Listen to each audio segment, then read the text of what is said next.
wabarakatuh. Selamat siang dan salam sejahtera bagi kita semua. Kami di sini adalah perwakilan dari kelompok C2 dan juga S1 akan memaparkan mengenai hasil praktikum fitokimia yang sudah kami lakukan, yaitu ekstraksi, di mana di sini terdapat 3 metode, yaitu maserasi, remaserasi, dan juga perkolasi. Jadi nanti akan kita bandingkan ketiga metode tersebut, metode mana yang lebih baik secara praktikum maupun secara teoritis. Sebelumnya saya Muhammad Sultan Habibi di sini menjadi moderator dan akan memimpin jalannya diskusi pada siang hari ini. Di sebelah saya ada Estika Yunin, kemudian ada Putra Eka dan juga ada Eka Mustika. Baik, pemaparan pertama akan disampaikan oleh saudari Putri Eka. Kami persilahkan.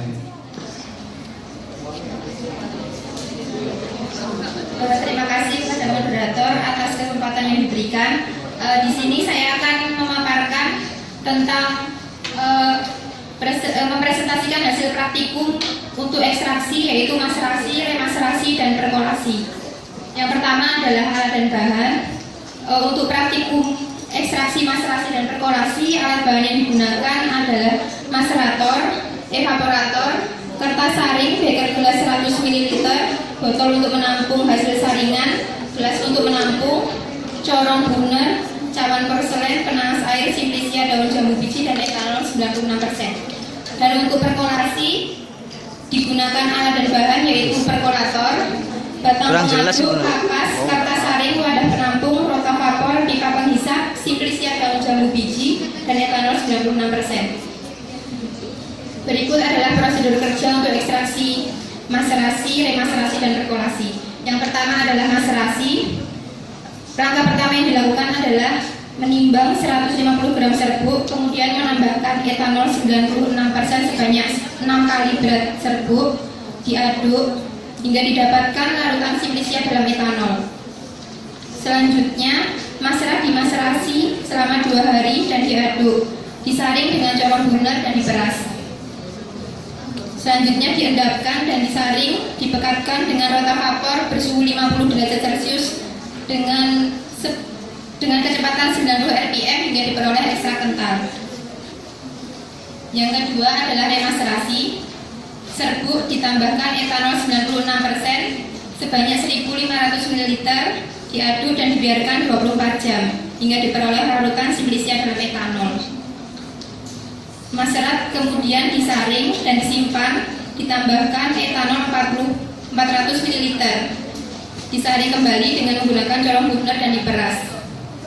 Diendapkan, disaring lagi, dipekatkan dengan rotavapor suhu 50 derajat Celcius 90 rpm hingga diperoleh ekstrak kental. Dan yang terakhir adalah ekstraksi dengan perkolasi. 200 gram serbuk bahan kering ditambah dengan etanol 96%, diaduk dan dibiarkan terendam selama 2 jam hingga diperoleh larutan simplisia dalam etanol.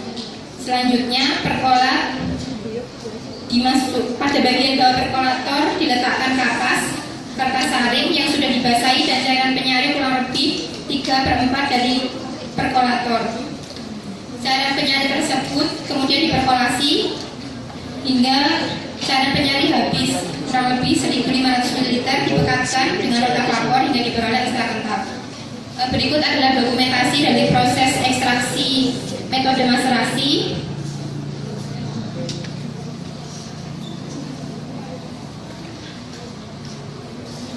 Bisa dilihat di layar. Untuk penjelasan selanjutnya akan dijelaskan oleh Estika. Ya, terima kasih atas kesempatannya. Di sini akan saya jelaskan mengenai hasil percobaan. Berikut adalah tabel hasil percobaan dari ekstraksi, maserasi, remaserasi, dan perkolasi. Di mana dari tabel di situ dapat dilihat rata-rata rendemen ekstrak maserasi sebesar 21,8%.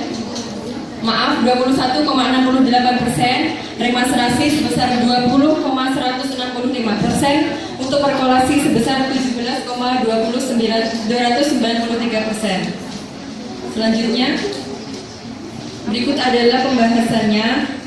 Berdasarkan penelitian yang dilakukan oleh Pratiwi 2010 tentang perbandingan metode ekstraksi, maserasi, remaserasi, dan perkolasi dari tanaman sambiloto menghasilkan randemen dari ekstraksi yang terbesar adalah proses remaserasi, selanjutnya proses perkolasi, dan yang terakhir adalah proses maserasi. Di sini disediakan juga grafiknya. Selanjutnya, penelitian juga dilakukan oleh Fauzana 2010 sama, yaitu perbandingan metode ekstraksi, tapi dilakukan pada temulawak. Dan hasilnya menyatakan bahwa proses ekstraksi remaserasi lebih besar randemennya daripada proses ekstraksi, perkolasi, dan maserasi. Yang ketiga, ini juga ada penelitian yang dilakukan oleh Daud Fajar juga tentang perbedaan metode ekstraksi dan remaserasi terhadap aktivitas ekstrak etanol daun jambu biji. Dan hasilnya pun menunjukkan randemen yang didapat pada proses ekstraksi remaserasi lebih besar dari ekstraksi maserasi. Nah, di sini saya jelaskan mengenai kenapa bahwa pada proses remaserasi menghasilkan randemen yang paling besar. Dan alasannya adalah pada saat remaserasi terdapat penggantian pelarut karena menggunakan pelarut yang baru. Hal itu menyebabkan gradien konsentrasi antara pelarut dan di dalam sel berbeda jauh, sehingga mempermudah dalam penarikan senyawa-senyawa yang ada di dalam sel. Selain itu, pada proses metode remaserasi ini memiliki waktu kontak yang lama antara pelarut dan simplicia jika dibandingkan dengan perkolasi, sehingga pelarut dapat lebih mudah masuk ke dalam sel dan menarik senyawa-senyawa secara maksimal tanpa takut terjadinya washing out atau tercuci keluar. Alasan yang kedua, pada proses perkolasi, kecepatan alir yang digunakan pada saat perkolasi itu terlalu cepat, sehingga waktu kontak antara pelarut dan simplicianya itu sangat kecil. Hal ini menyebabkan pelarut akan tercuci keluar sebelum pelarut itu menarik senyawa-senyawa yang ada di dalam sel secara sempurna, atau bahkan pelarut akan tercuci keluar sebelum pelarut masuk ke dalam sel. Nah, jika dibandingkan dengan percobaan kami, hasil yang didapat adalah randemen maserasi lebih besar daripada remaserasi dan lebih besar dari perkolasi. Berikut adalah grafik perbandingan hasil randemen ekstraksi. Next. Kemudian untuk pembahasan selanjutnya akan dijelaskan oleh Eka Masukawati. Saya persilakan. Terima kasih atas kesempatan yang diberikan. Saya akan lanjutkan presentasi kali ini. Saya akan menjelaskan tentang berikut beberapa kemungkinan yang menyebabkan hasil tidak sesuai dengan teoritis. Yang pertama itu adalah proses pemekatan yang kurang sempurna. Jadi bisa dimungkinkan bahwa proses ekstraksinya itu kurang, proses pemekatan pada rotavapornya itu kurang lama. Kemudian yang kedua tentang proses pengembalian randemen dari dalam labu alas bulan. Pada rotavapornya itu masih banyak yang menyisa di labu alas bulannya.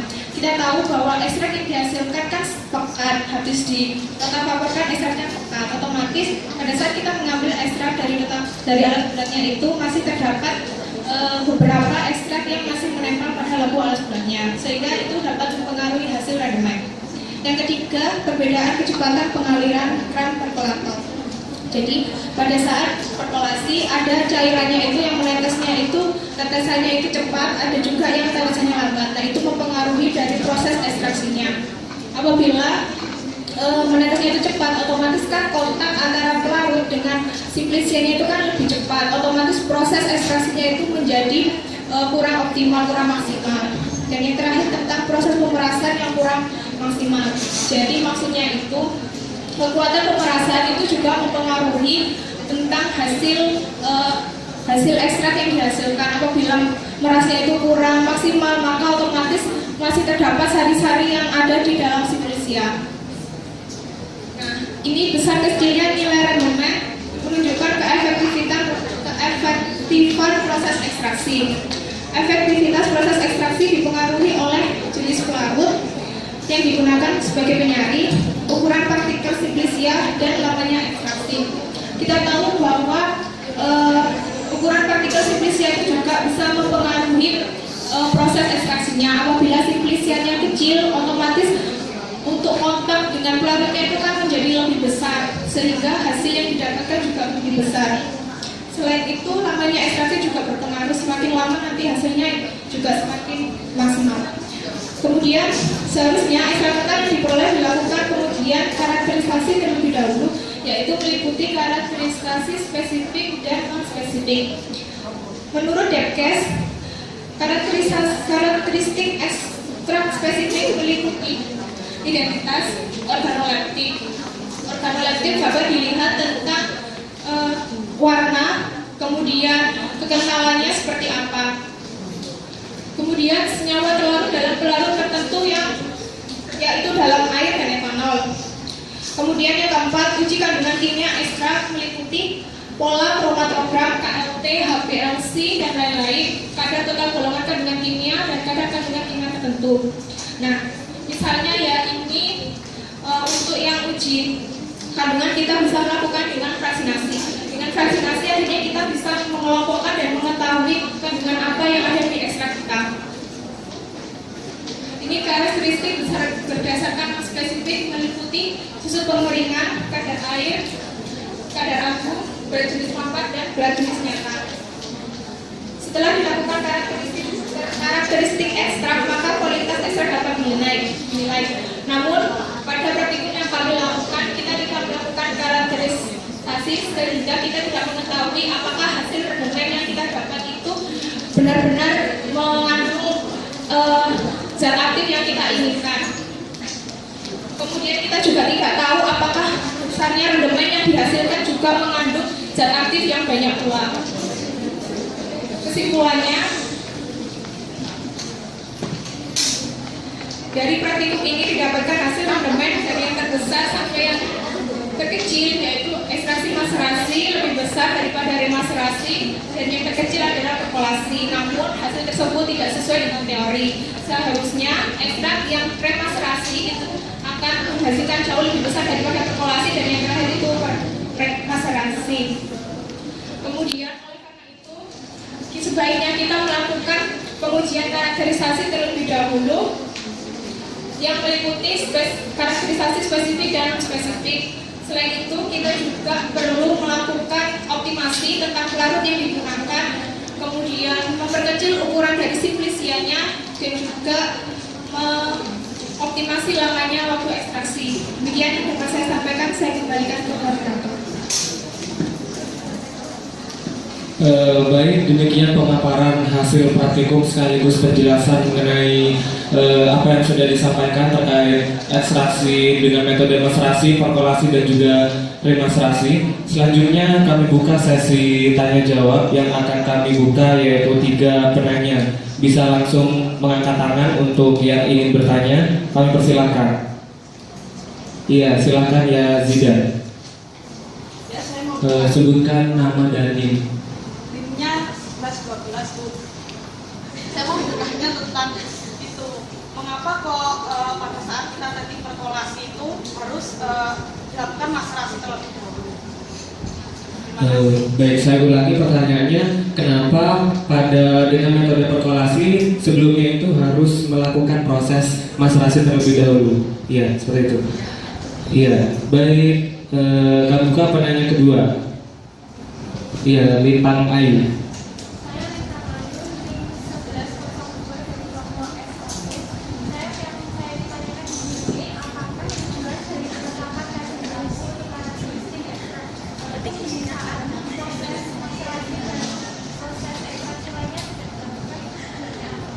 Iya, baik. Jadi pertanyaannya, tujuan dari penetapan kadar abuyan.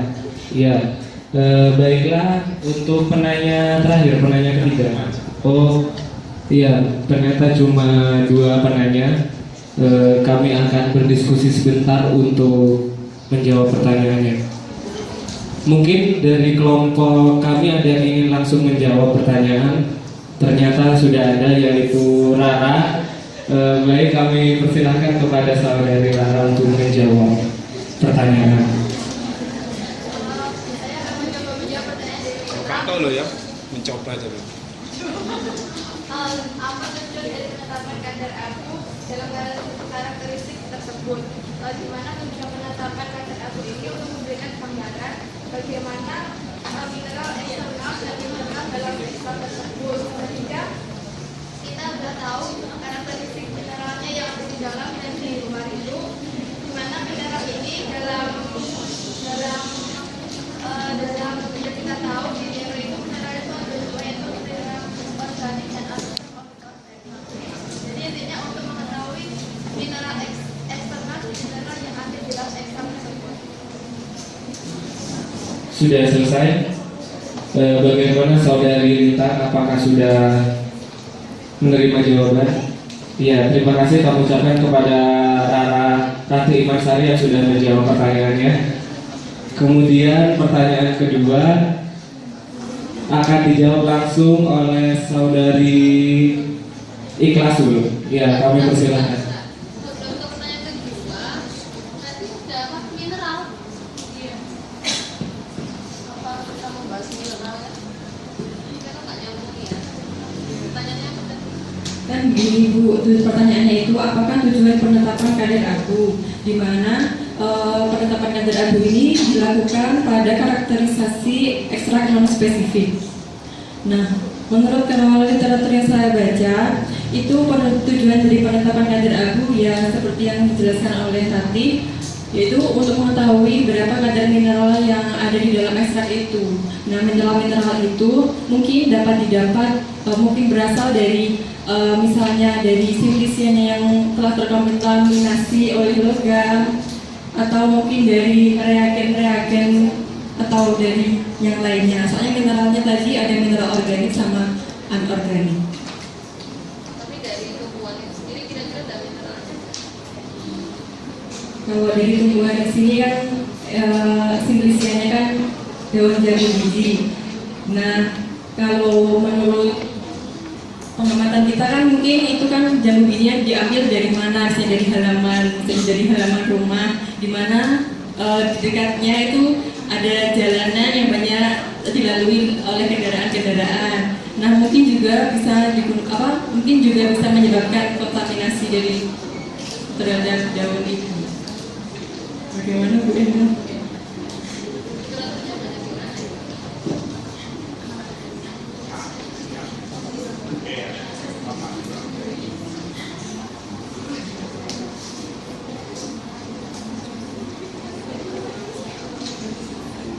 Sebelumnya kan kita tadi belum tanya ininya ya, kelompoknya itu berapa?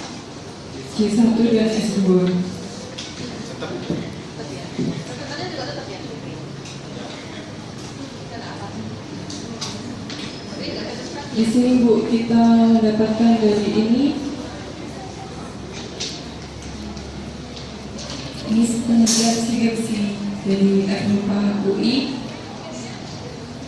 Di sini ada penetapan, ada air, penetapan sudut pengeringan. Nah, di sini.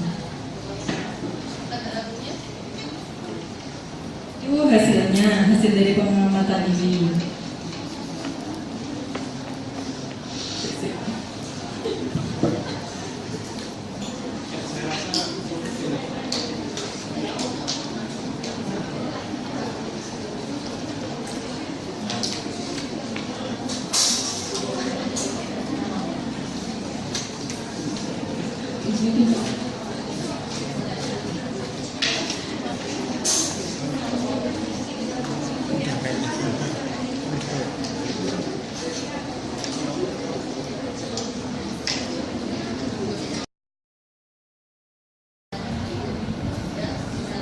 Itu terkait karbon. Baik, saya rasa cukup ya. Jadi di applause dulu untuk temannya.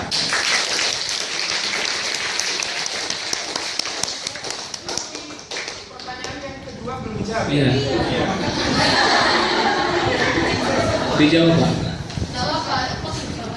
Iya, dijawab dulu Pak. Yes. Ya baik, kami lanjutkan untuk pertanyaan kedua dari saudari Yasida akan dijawab oleh Ikhlasul. Kami persilahkan. Ya, saya akan mencoba menjawab pertanyaan dari Yasida, yaitu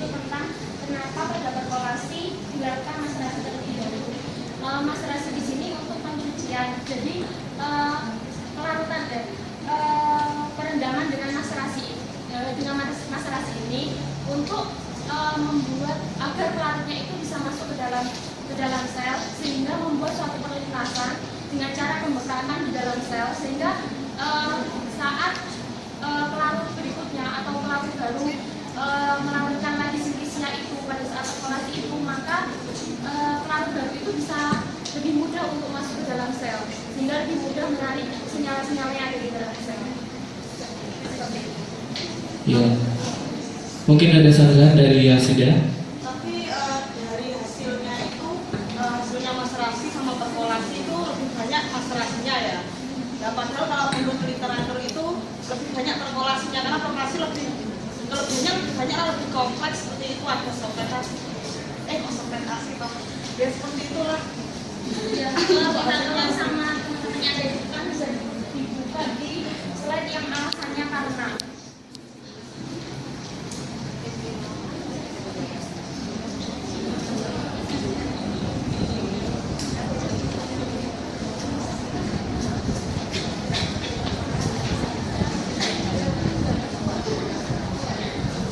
Di situ dijelaskan pada perkolasi kecepatan air yang digunakan pada saat perkolasi itu terlalu cepat, maksudnya kecepatan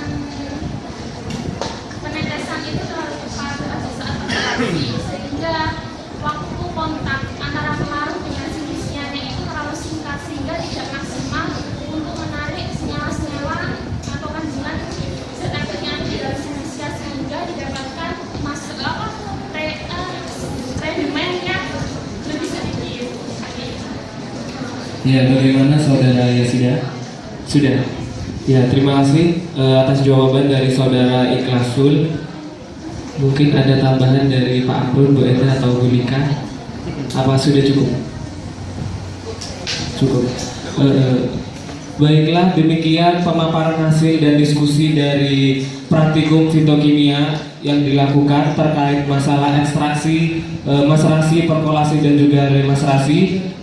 Kami mengucapkan terima kasih atas perhatiannya. Mohon maaf bila ada salah kata dari kelompok kami di sini. Sekian dari kami. Semoga apa yang kami sampaikan dapat bermanfaat bagi kita semua. Assalamualaikum warahmatullahi wabarakatuh.